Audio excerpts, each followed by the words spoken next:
What if reality itself was the illusion, and the ending you trusted most was the biggest trick of all? These are not just sci-fi stories. They are cinematic labyrinths that twisted perception and shattered logic. Each one left audiences whispering for decades. From time loops that eat themselves to memories rewritten by design, these films remind us truth in science fiction is never what it seems. Number 15. Coherence, 2013.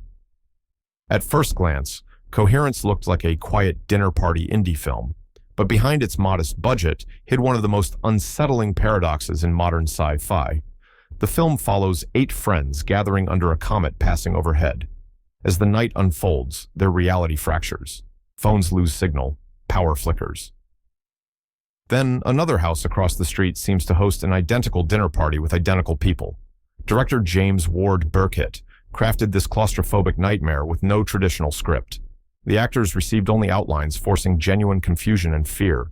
What begins as cosmic coincidence spirals into an existential meltdown. Each character encounters versions of themselves who made slightly different choices. It is quantum theory played out in candlelight. The shock is not one big twist, but a slow realization that no version of reality is stable. At release, Coherence was hailed by critics as a minimalist masterpiece, yet many viewers left angry, believing it had no ending. In truth, its ambiguity was the ending. Some festivals initially refused it, arguing audiences would not sit through a film that never resolves its paradox. Today, Coherence has become a cult touchstone for thinkers and filmmakers alike. Its small scale proved that tension does not need spectacle. It only needs the suggestion that you are not the version of yourself you think you are. Number 14. Predestination, 2014. When Predestination arrived, most people dismissed it as another time travel thriller. They had no idea it would implode every rule the genre had ever built. Starring Ethan Hawke and Sarah Snook, it follows a temporal agent chasing a mysterious bomber through time. But each mission pulls him deeper into his own identity, until every line between hunter and target dissolves. The film unfolds like a Mobius strip. Every action circles back on itself. Every choice feeds a paradox. At the core is a revelation so audacious it left even seasoned sci-fi fans reeling. The agent, the bomber, and the woman he loves are all the same person at different points in time. It is both self-creation and self-destruction compressed into one impossible existence. Studio executives panicked after early screenings. They feared the complexity would alienate audiences used to simpler blockbusters. Some cuts were demanded to clarify the timeline, but the directors refused. The Spierig brothers insisted confusion was the point. When released, it divided critics. Some called it genius, others pure madness. Years later, Predestination has gained new respect as one of the boldest metaphysical thrillers ever made. Beneath its paradox beats a tragic heart about destiny and loneliness. It does not just bend time, it bends the soul, asking if we are doomed to become exactly what we are trying to escape. Number 13. Triangle, 2009. Triangle arrived with little marketing and vanished from theaters almost immediately. Yet those who found it discovered a film that still haunts them today. Directed by Christopher Smith, it follows a group of friends sailing into a storm. They find an abandoned ocean liner drifting silently across the water. Once aboard, they realize something horrifying. They have all been there before. The ship becomes a looping purgatory. Time resets endlessly, forcing protagonist Jess to relive the same nightmare. Each reset multiplies her guilt as she confronts the violent acts she cannot undo. What begins as survival horror evolves into a metaphysical punishment. Every corridor echoes with her own footsteps from previous timelines. Censors hesitated to promote it. The themes of self-violence and moral recursion were deemed too disturbing for mainstream audiences. Studios buried its release, fearing backlash from confused viewers. Critics initially dismissed it as incoherent, but word of mouth spread through online forums. Fans began dissecting every frame, building theories about cosmic punishment and fractured identity. Today, Triangle stands among the most underrated mindbenders ever filmed. It is not about escaping fate. It is about realizing fate is a closed loop, and the only escape is acceptance. The ending leaves you gasping because it tells a terrible truth. Some mistakes are so deep, the universe itself makes you repeat them forever. Number 12. The Endless, 2017. At first, The Endless looked like another low-budget indie about two brothers returning to a cult they once escaped. But what started as a small story of trauma became one of the most profound cosmic mysteries ever filmed. Directors Justin Benson and Aaron Moorhead played the leads themselves, grounding the terror in eerie normalcy. When the brothers revisit the camp years later, they find it unchanged. The people there have not aged a day. Smiling faces serve beer around a fire as if time stopped somewhere in the desert air. Then strange symbols appear in the sky. Tapes arrive from nowhere, and loops begin to form, literally. People caught in infinite repetitions of their final moments. No studio wanted to fund it. Distributors feared its hybrid of cosmic horror and metaphysical drama would confuse audiences. But the filmmakers persisted, using limited gear and natural light. The result feels disturbingly real. A world where time itself becomes a predator, trapping souls inside invisible boundaries. The Endless shocked critics at festival screenings. Its calm tone hides existential dread. It does not scream its fear. It whispers it until you realize you are inside the loop too, watching the same patterns repeat. Today, it is a cult masterpiece, studied for its craft and philosophy. The film's ending dares you to ask whether freedom is real or just another cycle pretending to break. Number 11. Timecrimes, 2007. From Spain came one of the smartest time paradox thrillers ever written. Nacho Vigalondo's Timecrimes, or Los Cronocrímenes, was a puzzle of guilt wrapped in looping terror. The story follows Hector, an ordinary man who stumbles into a series of events that trap him inside an escalating spiral of cause and effect. What begins with curiosity turns into a nightmare of self-confrontation. Hector travels a few minutes back in time to stop an intruder, but in doing so becomes the intruder himself. Every choice he makes creates the horror he is trying to prevent. The genius of the film lies in its simplicity. Only a few locations, one machine, infinite moral consequences. Distributors were nervous about promoting it internationally. It had no Hollywood stars, no explosions, only ideas. Yet word spread among film scholars and sci-fi fans. The movie's structure was dissected like an equation. Critics praised its precise logic, calling it a masterclass in narrative engineering. Timecrimes never achieved mainstream success, but its influence quietly reshaped the genre. Filmmakers like Rian Johnson and Shane Carruth cited it as inspiration for their non-linear storytelling. Its ending leaves the audience uneasy. The hero wins nothing.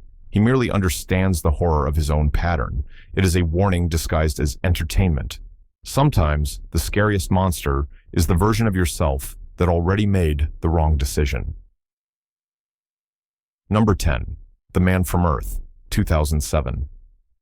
Imagine a single room, a handful of professors, and one impossible confession. That is all The Man from Earth needed to blow the minds of anyone who saw it. Written by Jerome Bixby, the writer behind classic Star Trek episodes, the film tells of John Oldman, a teacher who reveals to his colleagues that he has lived for 14,000 years without aging. What follows is not spectacle, but pure thought. The group debates science, religion, and memory. Their disbelief fractures as John recounts civilizations he has witnessed. The film was shot in just over a week on a shoestring budget. No effects, no action, only dialogue so rich it feels like a philosophical duel. When it was first released, no major studio wanted it. Executives claimed audiences demanded visuals, not conversation. The film was distributed quietly, but something strange happened. It spread online through piracy and file-sharing communities who called it the smartest sci-fi ever written. Instead of killing the film, this underground distribution saved it. Critics later hailed The Man from Earth as a rare triumph of writing over spectacle. Its ending delivers a gut-punch revelation that reframes everything you heard before. John might be telling the truth, or he might be delusional. The beauty is that it does not matter. What matters is the question it plants. If you could live forever, would you still recognize yourself after eternity, erased all your reasons to care? Number 9. Primer, 2004. Primer was not meant to be watched once. It was meant to be decoded. Shane Carruth's debut feature stunned audiences with its complexity and microscopic realism. Shot for barely $7,000, it became the most confusing and authentic depiction of time travel ever put on film. But that confusion was deliberate. It was the chaos of invention captured in motion. The story follows two engineers, Abe and Aaron, who accidentally create a time loop device while experimenting in a garage. What begins as an innovation turns into an ethical implosion. They discover they can travel a few hours into the past, but greed and curiosity destroy them. Every loop creates more versions of themselves. Every fix creates another problem. Soon, the audience cannot even tell which version of Abe or Aaron we are watching. Carruth, a mathematician and engineer, wrote, produced, directed, edited, and starred in the film himself. He refused studio notes and kept the dialogue packed with real technical language.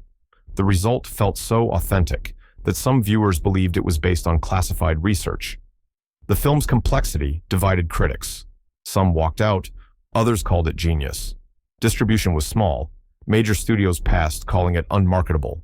Yet, it found a second life at festivals and online forums, where fans built entire diagrams to map its timelines. Today, Primer is studied in universities as an example of how to tell a massive story with almost nothing. Its legacy lies in its refusal to explain. The ending is not closure. It is confusion elevated to art. It reminds us that knowledge without morality is the most dangerous science of all. Number 8. Dark City, 1998. Before The Matrix rewired reality, Alex Proyas's Dark City was already there painting nightmares and shadows. Released 1 year earlier, it explored the same question that would dominate cinema for decades. What if memory itself was a lie?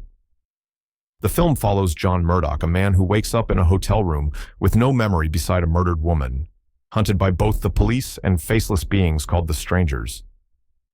Murdoch discovers that the city around him changes shape every night at midnight. Streets move, buildings shift, people's lives are rewritten. The world is a living experiment controlled by extraterrestrial scientists studying the human soul. Dark City's atmosphere was unmatched. Its visuals merged German expressionism with noir, creating a world of endless night. But the studio was terrified. They demanded an explanatory voiceover, fearing audiences would not understand. Proyas fought back, but lost that battle. Only years later did his director's cut restore the film's original enigma. Critics praised its imagination, yet the movie failed commercially. It was too intellectual for mainstream viewers and too emotional for pure science fiction fans. But in the years since, it has become legendary. The Matrix's creators even admitted Dark City influenced them. The ending reveals not just freedom, but revelation. Reality is malleable, and memory is the ultimate prison. Dark City endures because it embodies our deepest paranoia, that everything we call truth could vanish if the lights flickered. It reminds us that identity is only a pattern repeated by unseen hands. In a world rewritten every night, the only rebellion left is to remember. Number 7. Solaris, 1972. Long before Hollywood remade it, Andrei Tarkovsky crafted Solaris, a Soviet masterpiece that transformed science fiction into philosophy. Based on Stanislaw Lem's novel, it rejected explosions and spectacle for slow, meditative horror. It dared to ask a question most films avoided. What if space itself could read your mind? Psychologist Chris Kelvin travels to a space station orbiting the planet Solaris. The crew is falling apart, haunted by physical manifestations of their memories. When Kelvin's dead wife appears alive again, he faces an impossible truth. The planet is not hostile, it is empathetic. It recreates their guilt as living flesh, forcing them to confront their own souls. Tarkovsky's vision was monumental, but Soviet authorities hated it. They feared it lacked the optimistic spirit demanded of Soviet science fiction. Censors tried to cut it down, arguing that its themes of grief and spiritual longing were unpatriotic. Tarkovsky refused, and the film was released only after months of bureaucratic war. Upon release, Western critics were divided. Some called it painfully slow, others called it transcendent. Decades later, it is recognized as one of the greatest works of cinema ever made. The slow pacing and haunting music create a trance that dissolves the boundary between dream and memory. The ending does not resolve, it expands. Kelvin appears to return home, but the camera reveals he is still trapped on Solaris, living in an imitation of peace. It is a mirror turned toward the viewer, whispering that even our deepest truths might be creations of something beyond comprehension. Solaris remains immortal because it shows that space exploration is not about finding aliens. It is about finding ourselves and realizing we might not like what we see. Number 6. The Fountain, 2006. When Darren Aronofsky released The Fountain, audiences did not know whether to call it science fiction fantasy or spiritual revelation. What they did know was that they had never seen anything like it. Starring Hugh Jackman and Rachel Weisz, the film stretches across 3 timelines, 3 worlds, and one eternal question. Can love conquer death itself? The story weaves between a 16th century Spanish conquistador searching for the tree of life, a modern-day scientist racing to cure his wife's terminal illness, and a distant future where a man travels through space inside a glowing bubble carrying a dying tree toward a collapsing star. Each thread reflects the same soul across time. Each ends with loss, transformation, and rebirth. Production was chaos. The original version with Brad Pitt collapsed after years of planning, and massive sets were scrapped overnight. Aronofsky rebuilt the film, smaller, more personal, and fiercely poetic. Studio executives were baffled. They wanted clarity. He gave them eternity. Critics at first laughed at its ambition, calling it self-indulgent, but others recognized something profound, a meditation on mortality disguised as a time-bending dream. For years, The Fountain was misunderstood. It vanished quickly from theaters, yet found resurrection online as fans dissected its symbols frame by frame. Its use of real microphotography instead of CGI created hypnotic visuals that still look timeless. The ending delivers no clear answers, only surrender. It tells us that immortality is not avoiding death, but accepting it as part of the same light. The Fountain is not about escaping time. It is about realizing that love itself is the only force that never obeyed it. Number 5. 12 Monkeys, 1995. Terry Gilliam's 12 Monkeys was madness turned into masterpiece. Loosely inspired by the French short La Jetée, it imagined a near future, ravaged by disease, where time travel was humanity's last desperate hope. Bruce Willis plays James Cole, a convict, sent back in time to find the origin of a plague that wiped out most of the world. But every jump fractures his sanity until the truth hits like a hammer. The film was pure Gilliam chaos, dirty future cities built from scrap, people mumbling half prophecies, half jokes. Reality blurred with delusion. Cole believes he is saving the world. The audience slowly realizes he is only circling his own fate. The twist ending lands with tragic precision. The man who tries to prevent disaster witnesses his own death as a child. The cycle is unbroken. Destiny laughs. Studios feared it was too dark. Test audiences were confused. Some walked out. But when released, it became a critical hit, proving audiences could handle complex storytelling without simple heroes or endings. Brad Pitt's manic supporting role earned him an Oscar nomination. Behind the scenes, Gilliam fought constantly with producers over tone pacing and imagery. He insisted confusion was part of the experience. Over time, 12 Monkeys evolved from dystopian thriller to prophecy. Its vision of governments collapsing under viral panic felt eerily modern decades later. Fans now see it as Gilliam's finest film, a labyrinth of cause and effect wrapped in tragic inevitability. Its ending still devastates because it does not offer escape, only recognition. Time cannot be beaten. It can only be endured, and memory will always remember the moment before it dies. Number 4. Donnie Darko, 2001. When Donnie Darko arrived, few understood what it was. Was it a teen drama, a horror story, or a philosophical puzzle? The truth was, all of them at once. Directed by Richard Kelly, it followed Donnie, a troubled suburban teenager who begins having visions of a man in a monstrous rabbit suit who tells him the world will end in 28 days. Behind its surreal imagery lies one of the strangest and most intricate time loop stories ever filmed. Donnie discovers he is living in a tangent universe, a temporary fracture that must collapse to prevent cosmic disaster. To restore balance, he must die at the exact moment he originally survived. The film's final scene rewinds everything, leaving the audience questioning whether fate or sacrifice defines reality. Production was plagued with setbacks. The film's dark tone and references to plane crashes made distribution nearly impossible after national tragedy struck that same year.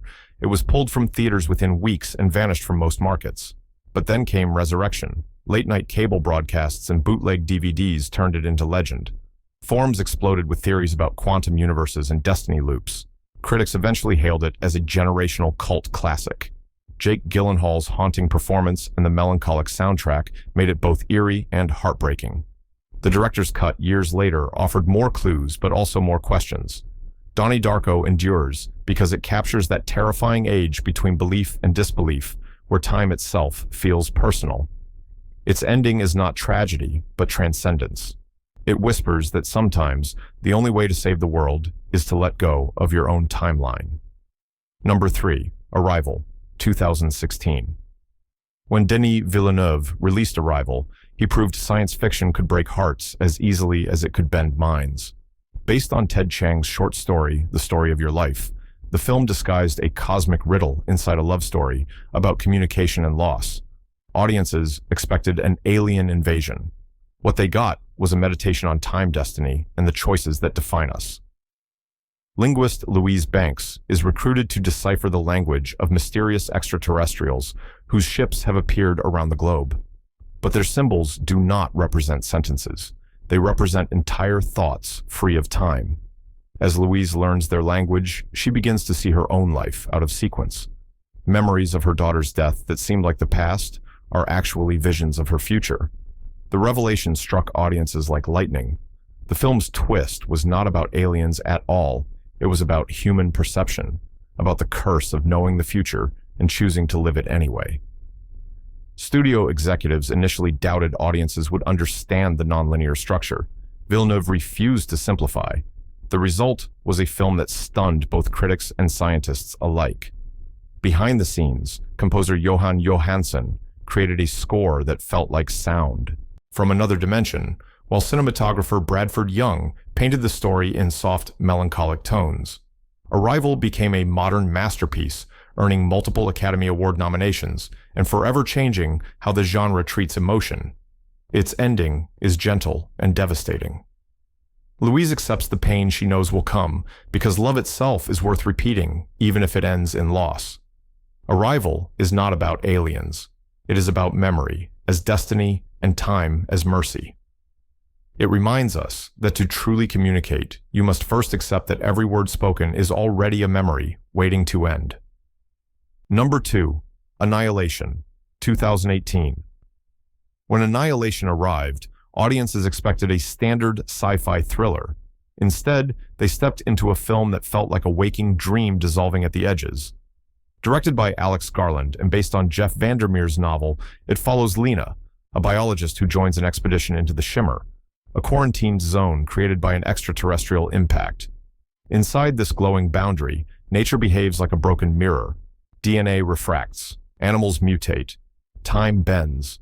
The world feels familiar but wrong in ways the mind struggles to name.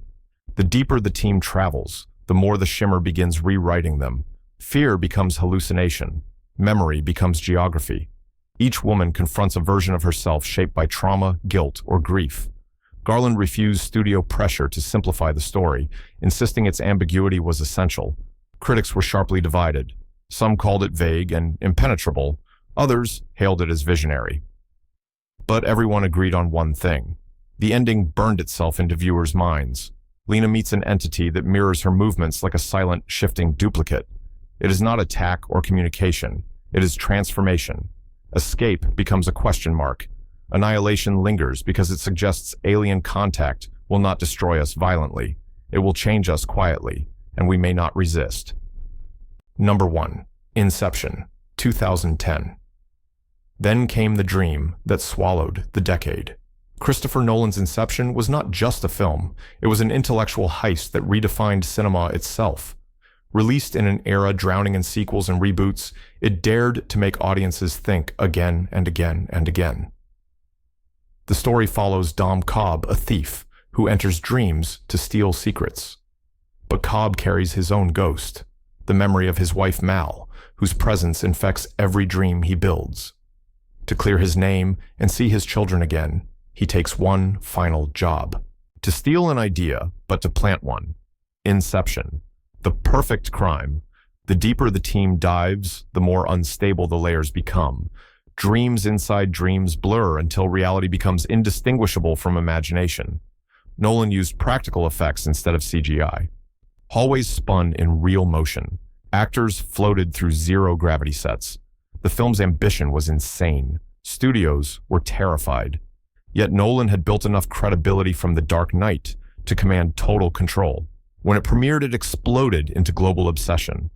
Viewers dissected every frame hunting for meaning. Was Cobb awake in the end, or trapped forever inside his subconscious? The final spinning top cut to black and ignited debate that still rages today. Critics hailed it as genius. Some dismissed it as overcomplicated, but no one could deny its power. Behind the spectacle lies tragedy. Cobb's quest is not about theft. It is about guilt and redemption. The deeper truth is that every mind becomes a prison when haunted by loss.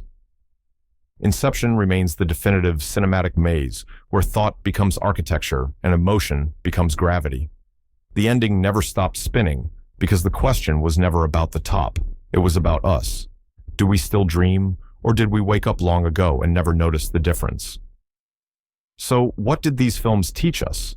That reality is fragile, time is treacherous, and truth is only perspective wearing a mask. Each ending broke the rules because the rules were never real to begin with. Now, the question is yours. Which of these worlds still lingers in your head? Like, share and tell us which dream you refuse to wake from.